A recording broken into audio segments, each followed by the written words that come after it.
The October Game by Ray Bradbury. He put the gun back into the bureau drawer and shut the drawer. No, not that way. Louise wouldn't suffer that way. She would be dead, and it would be over, and she wouldn't suffer.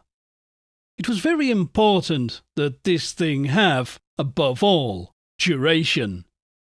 Duration through imagination. How to prolong the suffering. How, first of all, to bring it about. Well, the man standing above the bedroom mirror carefully fitted his cufflinks together. He paused long enough to hear the children run by swiftly on the street below, outside this warm two-story house. Like so many grey mice, the children, like so many leaves. By the sound of the children, you knew the calendar day. By their screams, you knew what evening it was. You knew it was very late in the year. October. The last day of October, with white bone masks and cut pumpkins and the smell of dropped candle fat. No, things hadn't been right for some time. October didn't help any. If anything, it made things worse. He adjusted his black bow tie. If this was spring, he nodded slowly, quietly, emotionlessly at his image in the mirror. Then there might be a chance. But tonight, all the world was burning down into ruin. There was no green of spring, none of the freshness, none of the promise. There was a soft running in the hall. That's Marion, he told himself. My little one. All 8 quiet years of her. Never a word. Just her luminous grey eyes and her wondering little mouth. His daughter had been in and out all evening, trying on various masks, asking him which was the most terrifying, the most horrible. They had both finally decided on the skeleton mask. It was just awful. It would scare the beans from people. Again he caught the long look of thought and deliberation he gave himself in the mirror. He had never liked October. Ever since he first lay in the autumn leaves before his grandmother's house many years ago, and heard the wind and saw the empty trees. It had made him cry, without a reason, and a little of that sadness returned each year to him. It always went away with the spring. But it was different tonight. There was a feeling of autumn coming to last 1,000,000 years. There would be no spring. He had been crying quietly all evening. It did not show, not a vestige of it, on his face. It was all somewhere hidden, but it wouldn't stop. A rich, syrupy smell of candy filled the bustling house. Louise had laid out apples in new skins of caramel. There were vast bowls of punch, fresh mixed. Stringed apples in each door. Scooped, vented pumpkins peering triangularly from each cold window. There was a waiting water tub in the centre of the living room, waiting with a sack of apples nearby for bobbing to begin. All that was needed was the catalyst, the inpouring of children to start the apple bobbing, the stringed apples to penduluming in the crowded doors, the candy to vanish, the halls to echo with fright or delight. It was all the same. Now the house was silent with preparation, and just a little more than that. Louise had managed to be in every other room, save the room he was in today. It was her very fine way of intimidating. "Oh, look, Mitch, see how busy I am. So busy that when you walk into a room I'm in, there's always something I need to do in another room. Just see how I dash about." For a while he had played a little game with her, a nasty, childish game. When she was in the kitchen, he came to the kitchen, saying, "I need a glass of water." After a moment, him standing, drinking water, she like a crystal witch over the caramel brew, bubbling like a prehistoric mud pot on the stove, she said, "Oh, I must light the pumpkins." And she rushed to the living room to make the pumpkins smile with light. He came after her smiling. "I must get my pipe." "Oh, the cider!" she had cried, running to the dining room. "I'll check the cider," he had said. But when he tried following, she ran to the bathroom and locked the door.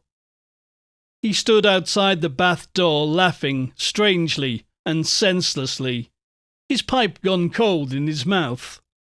And then, tired of the game, but stubborn, he waited another 5 minutes. There was not a sound from the bath, and lest she enjoy in any way knowing that he waited outside, irritated, he suddenly jerked about and walked upstairs, whistling merrily. At the top of the stairs he had waited. Finally, he had heard the bath door unlatch, and she had come out, and life below stairs had resumed, as life in a jungle must resume once a terror has passed on away, and the antelope returned to their spring.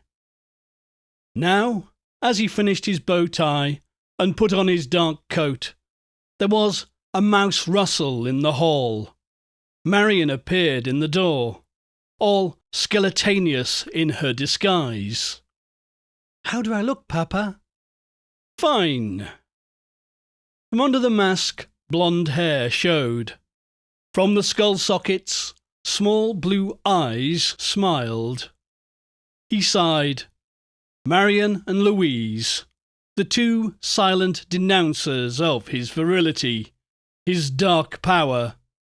What alchemy had there been in Louise that took the dark of a dark man and bleached the dark brown eyes and the black hair, and washed and bleached the ingrown baby, all during the period before birth, until the child was born?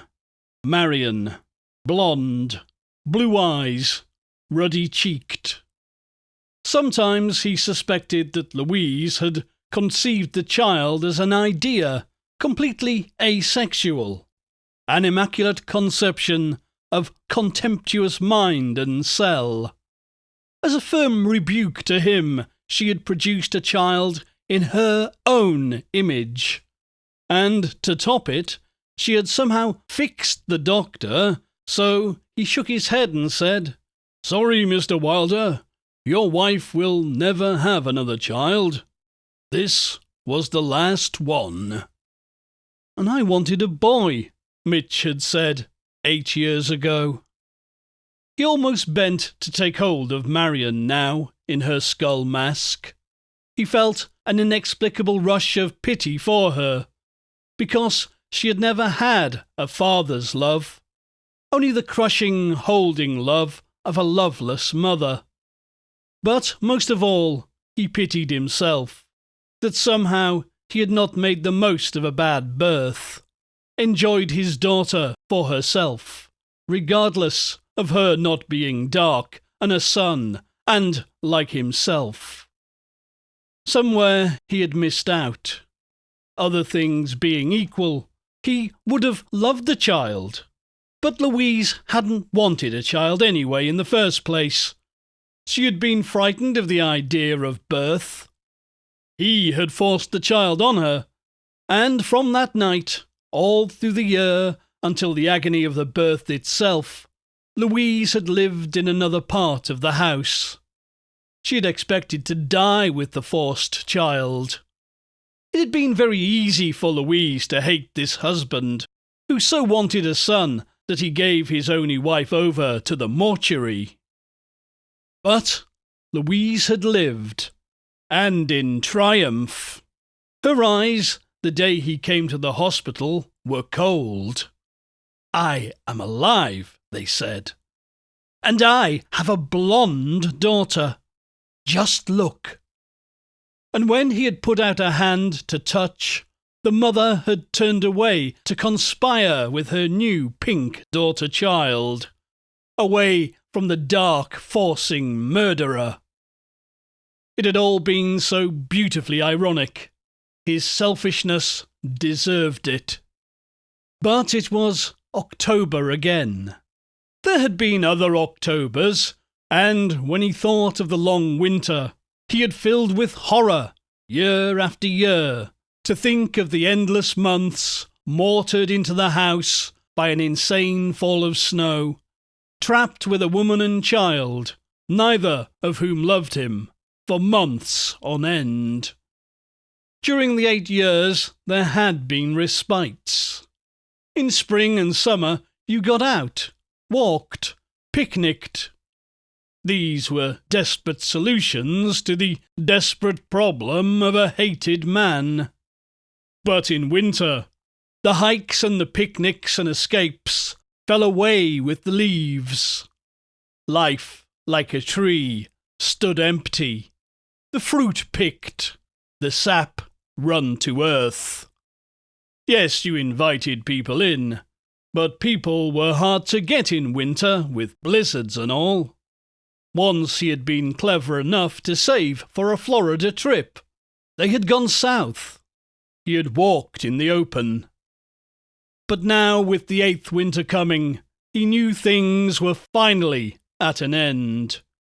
He simply could not wear this one through. There was an acid walled off in him that had slowly eaten through tissue and tissue over the years, and now, tonight, it would reach the wild explosive in him, and all would be over. There was a mad ringing of the bell below. In the hall, Louise went to see. Marion, without a word, ran down to greet the first arrivals. There were shouts and hilarity. He walked to the top of the stairs. Louise was below, taking wraps. She was tall and slender and blonde to the point of whiteness, laughing down upon the new children. He hesitated. What was all this? The years, the boredom of living? Where had it gone? Certainly not with the birth of the child alone. But it had been a symbol of all their tensions, he imagined. His jealousies and his business failures, and all the rotten rest of it. Why didn't he just turn, pack a suitcase and leave? No, not without hurting Louise as much as she had hurt him. It was as simple as that. Divorce wouldn't hurt her at all. It would simply be an end to numb indecision. If he thought divorce would give her any pleasure in any way, he would stay married the rest of his life to her for damned spite. No, he must hurt her. Figure some way, perhaps, to take Marion away from her, legally. Yes, that was it. That would hurt most of all. To take Marion away. "Hello down there." He descended the stairs, beaming. Louise didn't look up. "Hi, Mr. Wilder," the children shouted, waved as he came down. By 10 o'clock, the doorbell had stopped ringing. The apples were bitten from stringed doors. The pink child faces were wiped dry from the apple bobbing. Napkins were smeared with caramel and punch, and he, the husband, with pleasant efficiency, had taken over. He took the party right out of Louise's hands. He ran about talking to the 20 children and to the 12 parents who had come over and were happy with the special spiked cider he had fixed them. He supervised Pin the Tail on the donkey, spin the bottle, musical chairs, and all the rest, midst fits of shouting laughter. Then, in the triangular-eyed pumpkin shine, all the house lights out, he cried, "Hush! Follow me," he said, tiptoeing towards the cellar. The parents, on the outer periphery of the costumed riot, commented to each other, nodding at the clever husband, speaking to the lucky wife. How well he got on with children, they said. The children crowded after the husband, squealing. "The cellar," he cried. "The tomb of the witch." More squealing. He made a mock shiver. "Abandon hope, all ye who enter here." The parents chuckled. One by one, the children slid down a slide which Mitch had fixed up from lengths of table section into the dark cellar.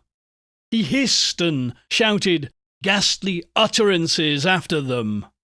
A wonderful wailing filled the dark, pumpkin-lighted house. Everybody talked at once. Everybody but Marion. She had gone through all the party with a minimum sound or talk. It was all inside her, all the excitement and joy. What a little troll, he thought. With a shut mouth and shiny eyes, she had watched her own party, like so many serpentines thrown down before her. Now the parents. With laughing reluctance, they slid down the short incline, uproarious, while little Marion stood by, always wanting to see it all, to be the last. Louise went down without his help. He moved to aid her, but she was gone even before he bent. The upper house was empty and silent in the candle shine. Marion stood by the slide. "Here we go," he said, and picked her up. They sat in a vast circle in the cellar. Warmth came from the distant bulk of the furnace. The chairs stood in a long line down each wall.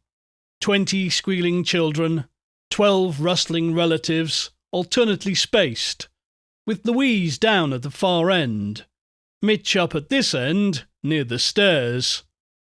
He peered but saw nothing. They'd all groped to their chairs, catch as you can in the blackness. The entire programme from here on in was to be enacted in the dark. He as Mr. Interlocutor. There was a child scampering, a smell of damp cement, and the sound of the wind out in the October stars. "Now," cried the husband in the dark cellar, "quiet!" Everybody settled. The room was black. Not a light, not a shine, not a glint of an eye. A scraping of crockery, a metal rattle. "The witch is dead," intoned the husband. "Eee!" said the children. "The witch is dead. She has been killed. And here is the knife she was killed with." He handed over the knife. It was passed from hand to hand, down and around the circle, with chuckles and little odd cries and comments from the adults. "The witch is dead, and this is her head," whispered the husband, and handed an item to the nearest person. "Oh, I know how this game is played," some child cried, happily in the dark. "He gets some old chicken innards from the icebox and hands them round and says, 'These are her innards,' and he makes a clay head and passes it for her head and takes a soup bone for her arm, and he takes a marble and says, 'This is her eye,' and he takes some corn and said, 'These are her teeth,' and he takes a sack of plum pudding and gives that and says, 'This is her stomach.' I know how this is played." "Hush, you'll spoil everything," some girls said. The witch came to harm, and this is her arm, said Mitch. Eee! The items were passed and passed like hot potatoes around the circle. Some children screamed, wouldn't touch them. Some ran from their chairs to stand in the centre of the cellar until the grisly items had passed. "Ah, it's only chicken insides," scoffed a boy. "Come back, Helen." Shot from hand to hand, with small scream after scream, to be followed by another and another. The witch cut apart, and this is her heart, said the husband. 6 or 7 items moving at once through the laughing, trembling dark. Louise spoke up. "Marion, don't be afraid. It's only play." Marion didn't say anything. "Marion," asked Louise, "are you afraid?" Marion didn't speak. "She's all right," said the husband. "She's not afraid." On and on the passing, the screams, the hilarity. The autumn wind sighed about the house, and he, the husband, stood at the head of the dark cellar, intoning the words, handing out the items. "Marion?" asked Louise again, from far across the cellar. Everybody was talking. "Marion!" called Louise. Everybody quieted. "Marion, answer me. Are you afraid?" Marion didn't answer. The husband stood there at the bottom of the cellar steps. Louise called, "Marion, are you there?" No answer. The room was silent. "Where's Marion?" called Louise. "She was here," said a boy. "Maybe she's upstairs. Marion!" No answer. It was quiet. Louise cried out, "Marion! Marion!" "Turn on the lights," said one of the adults. The items stopped passing. The children and adults sat with the witch's items in their hands. "No," Louise gasped. There was a scraping of her chair, wildly in the dark. "No, don't turn on the lights. Don't turn on the lights. Oh, God, God, God, don't turn them on. Please, don't turn on the lights. Don't!" Louise was shrieking now. The entire cellar froze with the scream. Nobody moved. Everyone sat in the dark cellar, suspended in the suddenly frozen task of this October game. The wind blew outside, banging the house. The smell of pumpkins and apples filled the room with the smell of the objects in their fingers, while one boy cried, "I'll go upstairs and look." And he ran upstairs hopefully, out around the house, 4 times around the house, calling, "Marion! Marion! Marion!" over and over, and at last coming down the stairs into the waiting, breathing cellar and saying to the darkness, "Can't find her." Then some idiot turned on the lights.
The October Game was written by Ray Bradbury.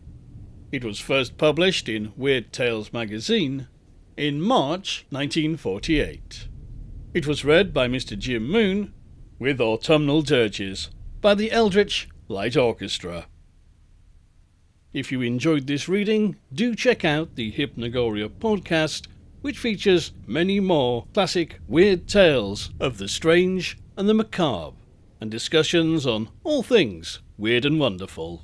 You can find it, alongside lots of other content, such as articles and reviews, at hypnagoria.com. This was a Great Library of Dreams production.